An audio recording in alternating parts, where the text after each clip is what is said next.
Hello hi అండి అందరికీ. ఈరోజు మనం ఒకేసారి 3 రకాలుగా బజ్జీలు ఎలా వేసుకోవాలో చూసేద్దాం. ఇక్కడ ఆనియన్స్ పొడవుగా కట్ చేసి పెట్టుకోవాలి.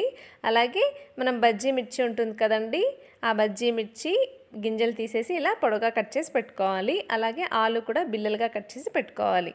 ఇలా పెట్టుకున్న తర్వాత మనం శనగపిండిలోకి కొద్దిగా జీలకర్ర వాము వేసి కలిపి పెట్టుకోవాలి.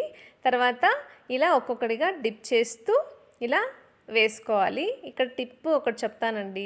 బజ్జీలు క్రిస్పీగా ఉంటాయి కదా, మామూలుగా బయట మనం తింటే. ఇలా క్రిస్పీగా రావాలంటే ఆయిల్ సిమ్లో పెట్టుకొని వేయించుకోవాలండి. ఇదే టిప్పు. మా అక్క చాలా బాగా చేస్తుందండి, తను నాకు చెప్పింది.